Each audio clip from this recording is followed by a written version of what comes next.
Instead of running to the doctor for a prescription, there are natural antibiotics that can be your first line of defense when you get sick. And today I'm sharing cutting-edge natural antibiotics from your local health food store to help heal you. Joining me is natural medicine expert Pina Lajudice.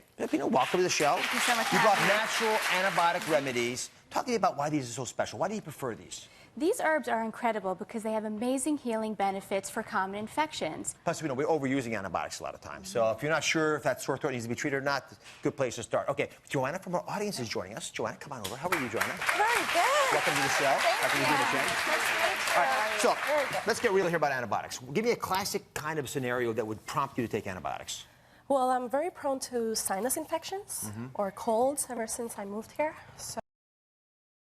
So if it gets very bad, then I would go to the doctor and he would prescribe some kind of antibiotics. So how many times a year do you take antibiotics, you think? Not that often, maybe once or twice a year. Okay, so I bet we can even dent that number down if we want to. So That would be Dr. Lajudice, great. take it away. I want you to write down what we're talking about today. Because we got a world expert here teaching us.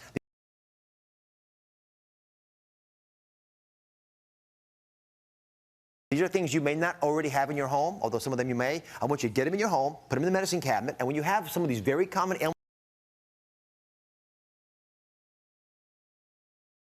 that we're talking about, you can start to take advantage of some of these insights. So the first natural antibiotic, it helps with cuts, it helps with scrapes, and you know what? It's honey, but it's basically it's a special kind of honey called Manuka honey. Pina, why does it work? So Manuka honey comes from the Manuka tree from New Zealand. So I want to have you both give it a try because it actually tastes very yummy, a little bit stronger than regular honey. But do note that this is a honey not to keep in the pantry, but to keep it in the medicine cabinet. Why is it different from regular honey?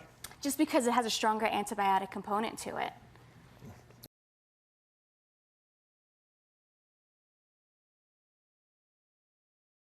It's good. I can It put it is on very bread, good. too. And actually, really, I know, it's good to put it on bread, and it's great for you. So how do you apply it? So what you want to do, if you do have any cut or wounds, you want to use about a tablespoon of the Manuka honey. So we're just going to apply it topically, just like that. And then what we're going to do is wrap it up in a gauze, as you would any wound. And then you want to change this dressing 3 times